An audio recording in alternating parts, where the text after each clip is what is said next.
Shabbat Shalom. When I first moved here, and our realtor, who's here today, realtor to the stars and rabbis, Beth, it's nice to have you. Shabbat Shalom. She kept pointing out, this is where the Pope stayed. When the Pope came, you know, there's the seminary over there. The Pope was here. The Pope was here. This is where it was. And this weekend, we add a new papal-ish rock star, literally, to the list as Taylor Swift descends on Philadelphia. And in preparation for her visit, I listened to a lot of Taylor Swift this week. And after listening to a lot, really, just a lot of Taylor Swift, I came to realize three things. One, it seems very rough to date rock stars. Two, fame also seems like there's a lot to deal with and grapple. And I was incredibly impressed with her ability to continue to sing about this romantic ideal despite what seems to be setback after setback after setback. But one doesn't need to look through the Swift discography to see a beautiful commitment to romantic ideals. One only need turn to the Parsha that we read this morning. How's that for a transition? Because Shemitah and Yovel, that Maya, you read so beautifully, the sabbatical year every 7 years where we take this break, this rest, the Yovel, the Jubilee year, every 50 years, where all property reverts to its original owner, and we have this huge, amazing party for a year-long thing. This is perhaps one of the most ambitious projects that the Torah outlines. Shemitah and Yovel, these are huge. To say that we are going to control the economy to that great an extent that you can give everyone a year off, or 2 or 3 years off as you come to the Jubilee. And the rabbis actually disagree about whether it was ever actually done. Some rabbis say, yes, of course there was Yovel until the half tribe of Manasseh and Gad and Reuben. Once they stayed on the other side of the Jordan River, we didn't do Jubilee anymore. And those of us who have read this before know that that's essentially as soon as we get into the land, right? So it means there's no Yovel. It was never done. And in the Talmud, they say, of course we did the Jubilee year until the temple was destroyed. But after that, we didn't do it anymore. And the Jubilee year, we don't need a lot of reading to understand why this is something that our people gave up. It seems incredibly difficult. How do you go about it? How do you practically even feed everyone? It isn't until 30 verses into the Parsha that God even thinks to say, oh, and by the way, when you do this Jubilee year where you're not allowed to harvest, which is right after Shemitah year, where you're not allowed to harvest, by the way, I'll make sure there's enough food. Right? God doesn't even think about this food until the very end. And God, this one line that says there'll be enough food, don't worry about it. And our rabbinic commentaries, of course, worry about it. And Rashi and Shadal go out of their way to try to prove how it works. And well, it means that it really, when it says 3 years, it's really 1 year, but 1 day onto the other year and 1 day into the other year, which equals 3 years. So don't worry about it. It's really only 1 year without food, not 3 years without food. It's going to be okay. And another commentary says, well, what it was is it was the way that the food would grow, right? Sforno says it would grow in such a way so that you could tell there was enough food. So don't worry, there would be enough. It would be okay. It'd be okay. And it takes until the 19th century and Chaim Ibn Attar, Orach Chaim, for someone to basically just say what I thought as soon as I read it, which is, guys, it's a miracle. Just don't worry about it, okay? This didn't happen. It's not going to happen. God said there'd be enough food. Shabbat Shalom, there was enough food. I like Orach Chaim's read of this verse because I don't actually think that in this case, getting bogged down in the details is the important thing here. The idea isn't how can we make the Jubilee work practically. According to tradition, if we ever did it, it's long stopped. The important thing here is that we have the Jubilee in our Torah. We keep reading about it because the vision of an equal and sustainable world is incredibly important, even if it would take a miracle to actually make it work. And that's the lesson of reading about the Yovel. The dream itself is the thing that matters the most. In this case, the dream of a world where we can all be equal at least every 50 years is what the rabbis want to keep alive. And in our lives today, I worry that I am too focused on the practical, which is important, but we can get lost in it. We can get lost in how we live our lives and what needs to happen and who needs to be picked up and dropped off where and where I'm at on my workflow chart and things like that. And we lose sight of the big dream of what we're here to do and what we're trying to do.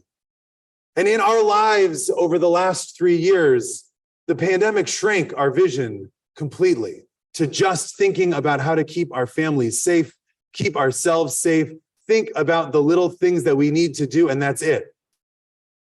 And as we, I guess, officially, technically come out of the pandemic this week, though it's still, of course, still here and still something to think about, we also want to regain the large vision of the society that we want to live in and who we want to be in that society. And this is hard because things come along all the time to make us shrink back to the practical and think about, well, can we really do it? Is it really feasible? Is it not? But who but Jews can help keep dreams and hope alive? And Rabbi Abraham Joshua Heschel writes that the Jewish people for millennia are practiced in keeping a hope alive, even in the face of incredible, in fact, overwhelming, he writes, practical problems. And what's it called? Zionism. Zionism for Heschel was our people's ability to dream an unfathomable dream. It was our ability to think of something, of a world that we want that's out there, and hope and pray that it can be what it is. In his work, The Insecurity of Freedom, he writes, to be literal is to be ludicrous. To be sure, from the point of view of practical reason and logic, the efforts of the Zionists were doomed to failure. The Zionist vision was like a fable or a dream in the eyes of practical people. It was absurd to be a dreamer and to build the future of a people upon the flimsy ground of fable. Yet where practical logic failed, visionary logic succeeded. Where practical logic failed, visionary logic succeeded. Zionism has been something that has animated our people. We hoped and dreamed for 1,000 years for the chance to have control of our homeland, for the chance to make it into the utopia of milk and honey that God promised it would be. We tended and nurtured the dream for millennia. And when we finally had the chance, we put some of that dream into action. And even in that moment, we kept the dream big. 75 years ago tomorrow, 75 years ago tomorrow, a group of those visionaries and founders got together and declared the independence of the state of Israel. And they wrote, "That the state of Israel be open for Jewish immigration and for the ingathering of exiles. It will foster the development of the country for the benefit of all its inhabitants. It will be based on freedom, justice, and peace. As envisioned by the prophets of Israel, it will ensure complete equality of social and political rights to all its inhabitants, irrespective of religion, race, or sex. It will guarantee freedom of religion, conscience, language, education, and culture. It will safeguard the holy places of all religions, and it will be faithful to the principles of the Charter of the United Nations." This is the Declaration of Independence of Israel. It's a beautiful statement about what they wanted the land to be, what it had and has the potential to become. Like Yovel, it might seem like we need a miracle to actually make it there, but the dream itself can and should hold us to the right path. The dream of what Israel can be was felt 75 years ago, and it lives today. It's something that I hope people can find strength and comfort in, even as they sit in the shelters of their homes as rockets rain down around them. It's a dream that I hope the leaders of the land take to heart as they guide Israel into the years ahead. And it is a dream that I pray all of us in this room keep alive and strong. Because as Heschel said, it is in the hoping and praying for Zion that we find the strength and inspiration to keep hope alive for ourselves. In God in Search of Man, Heschel writes that the main role of religion is to ask human beings to have hope, to surpass themselves, to reach for the sublime and tap into the power, beauty, and grandeur of the world around us. We are, in fact, a religion of details and small actions, yes. But if we don't have the grand premise, the great vision in our hearts, then the details are meaningless. Maya, I spoke to you about Bahar and Bechukotai, the duality of this vision on the mountaintop and the chukim, the rules that we use to get there. And we absolutely need both today. And yet, I think we can focus a little too much on the details, the practicality or impracticality of our values, the political reality of what we want, and not enough on the grand vision of where we want to be. So I ask everyone here to take a moment and think. Let's start personal.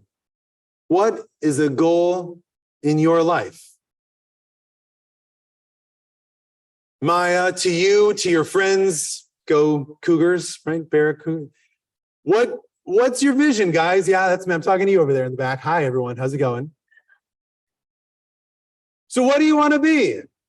Not what do you tell your parents' friends when they say, what do you want to be? You know, the thing that's like normal enough to get them off your back, but like interesting enough that it might actually be real. Like, I want to be a vet. I want to be a human rights lawyer. I want to be a rabbi. You know, the really spectacular things. But what do you really want to be in your life? Not just if you're 13, for everybody here. What do you want to be? Who do you want to be? Because having that vision, that idea close, that's how you can actually potentially get there. That's how you can guide your chukotai, your steps as you want to go. Then take it a step out. Our community, where do we want to be?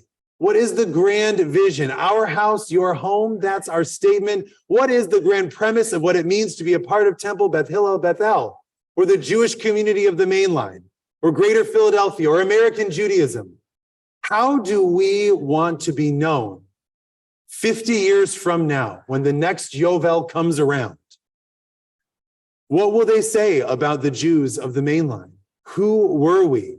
What was our vision? Whether we got there or not, the vision is important. And then we take it out a step further and we think of our people, the Jews, or all of us here.